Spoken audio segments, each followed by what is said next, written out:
Hello guys. आज की इस वीडियो हम फिज़िक्स के मोस्ट इम्पॉर्टेंट एमसीक्यू पढ़ेंगे जो कि तकरीबन हर टेस्ट में पूछे जाते हैं, चाहे वो पाकिस्तान आर्मी का हो, वो एयरफोर्स का हो या फिर वो नेवी का हो या किसी किस्म का भी कम्पिटिटिव एग्ज़ाम हो जिसके अंदर फ़िज़िक्स का पोर्शन शामिल हो, उसमें इस तरह के एमसीक्यू पूछे जाते हैं। तो सबसे पहला एमसीक्यू है हमारे पास, the study of physics involves, कि फ़िज़िक्स की जो हम मुताला करते हैं इसके अंदर क्या क्या चीज़ शामिल होती है। तो इसके अंदर मैंने ऑप्शन सारे करेक्ट जो हैं वो टिक किए हुए हैं। तो इसके अंदर B and C option, structure of space and time और interaction of electromagnetic radiation with matter, मतलब क्या कि इलेक्ट्रोमैग्नेटिक रेडिएशन जो होती हैं वो मैटर के साथ, मैटर क्या होता है, इलेक्ट्रॉन के साथ किस तरह इंटरेक्ट करती हैं। तो इस मुताले को क्या कहते हैं, फ़िज़िक्स। सेकंड एमसीक्यू है हमारे पास, the amount of substance is measured in, मतलब कोई भी हमारे पास अगर सब्सटेंस है उसको हम किस तरह मेजर कर सकते हैं। तो इसके जो ऑप्शन सी है, B and A and B both इसके करेक्ट हैं। तो हम मोल के अंदर भी, मतलब नंबर ऑफ़ मोल्स की रिस्पेक्ट से भी उसको कर सकते हैं मेजर, और किलोग्राम की रिस्पेक्ट से भी कर सकते हैं। A dimension stands for dash nature of certain physical quantity। तो किसी भी क्वांटिटी की जो डायमेंशन होती है वो हमें उसकी क्वालिटेटिव नेचर बताती है, क्वालिटेटिव नेचर बताती है। इसके बाद हमारे पास है एन, जो स्मॉल एन होता है, उसके बाद हमारे पास उसके डॉट प्रोडक्ट है या उसके साथ मल्टीप्लाई हो रहा है ए वेक्टर के साथ, has same direction as that of A vector when N is. जब हमारे पास, मतलब वो ये कह रहा है कि एन और ए वेक्टर की जो डायमेंशन है वो किस वक्त एक जैसी होगी। तो ये जब पॉजिटिव एन होगा उस वक्त स्मॉल एन और वेक्टर ए की डायरेक्शन एक जैसी होगी। उसके बाद नेक्स्ट एमसीक्यू है, द सम ऑफ टू और more vectors is equal to single vector which is called. अगर एक या एक से ज़्यादा वेक्टर हमारे पास होते हैं तो उसको हम क्या कहते हैं, रिजल्टेंट वेक्टर कहते हैं। इसके बाद है, the tail end of a vector represented graphically is considered as. तो ये इसका इनिशियल पॉइंट होता है और जो हेड होता है वो इसका फाइनल पॉइंट होता है। नेक्स्ट एमसीक्यू है, the shortest distance between two points is directed from initial point two final point is called displacement.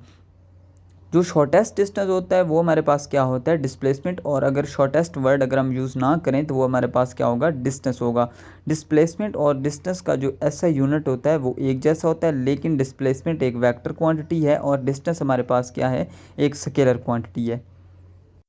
इसके बाद हमारे पास नेक्स्ट एमसीक्यू है, the rate of change of displacement is called velocity. मतलब जैसे जैसे हमारे पास टाइम तब्दील होगा उसके साथ अगर डिस्प्लेसमेंट तब्दील हो रहा है तो इसे हम क्या कहते हैं, वेलोसिटी, और इसका ऐसा यूनिट मीटर पर सेकंड होता है। The term impulse is used when the force applied on the body is not constant. जब फोर्स कांस्टेंट नहीं होगी उस टर्म को हम क्या कहते हैं, इम्पल्स कहते हैं। The horizontal range of projectile depends upon, इसका फार्मूला होता है R is equal to v i square sine 2 theta over g. तो इसके अंदर हमारे पास वैल्यू ऑफ जी के ऊपर भी डिपेंड कर रही है, इनिशियल वेलोसिटी के ऊपर भी और एंगल थीटा के ऊपर भी। इसके बाद हमारे पास है, work has dimension as that of torque. Torque और वर्क की जो डायमेंशन होती है वो एक जैसी होती है। ये मैं नेक्स्ट पेज के ऊपर आप लोगों को समझाऊंगा कि किस तरह एक जैसी होती है। इसके बाद हमारे पास है, mechanical energy can be converted into. तो इस मैकेनिकल एनर्जी को हम इलेक्ट्रिकल एनर्जी और लाइट एनर्जी दोनों में कन्वर्ट कर सकते हैं। इसके बाद हमारे पास है, the commercial unit of electrical energy is, ये हमारे पास किलोवाट आवर होता है। इसके बाद हमारे पास है, सेंट्रीपिटल फोर्स परफॉर्म्स।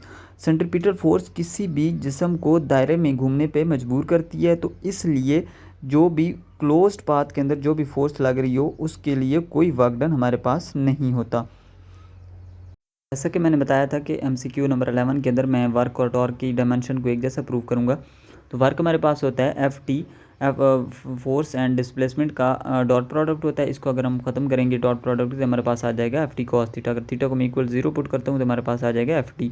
तो फोर्स के लिए हम यूज़ करते हैं किलोग्राम मीटर पर सेकंड स्क्वायर और डिस्प्लेसमेंट के हमारे पास मीटर होता है। अगर इनको हम सॉल्व करेंगे तो ये एम कैपिटल एल स्क्वायर और टी के ऊपर आ जाएगा -2, तो ये हमारे पास आ जाएगी डायमेंशन वर्क की। इसी तरह हम टार्क क्या होता है, आर क्रॉस एफ होता है, तो आर एफ साइन थीटा आ जाएगा। थीटा हमारे पास जब 90 होगा तो ये आर एफ आ जाएगा। एफ के लिए हम आर के लिए हम मीटर पुट करेंगे और फोर्स के लिए हम किलोग्राम मीटर पर सेकंड स्क्वायर पुट करेंगे। तो इसी तरह इसकी भी कैपिटल एम एल स्क्वायर और T-2 इसकी आ जाएगी।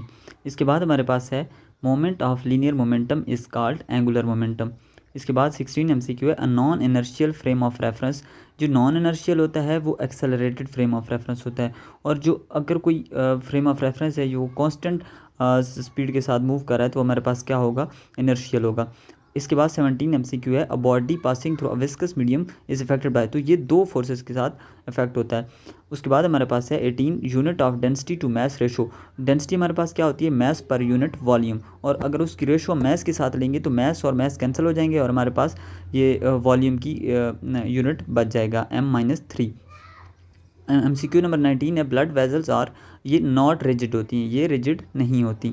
MCQ नंबर 20 है, द ऐसा यूनिट ऑफ स्प्रिंग कांस्टेंट, जो हमारे पास K होता है, जैसे कि हमारे पास होता है F is equal to -KX है, तो हमारे वो पूछ रहा है कि K की किसके साथ आइडेंटिकल होती है ऐसा यूनिट, तो ये हमारे पास सरफेस टेंशन के साथ होता है। इसके बाद हमारे पास है MCQ number 21, a complete circle is equal to, तो ये फुल वेवलेंथ के इक्वल होता है। अगली वीडियो में इंशाल्लाह हम इसका टेस्ट नंबर 2 सॉल्व करेंगे। और अगर आपको वीडियो पसंद आई हो तो इसको ज़रूर लाइक कीजिएगा, शेयर कीजिएगा और मेरे चैनल को सब्सक्राइब कर दीजिएगा। Thank you so much.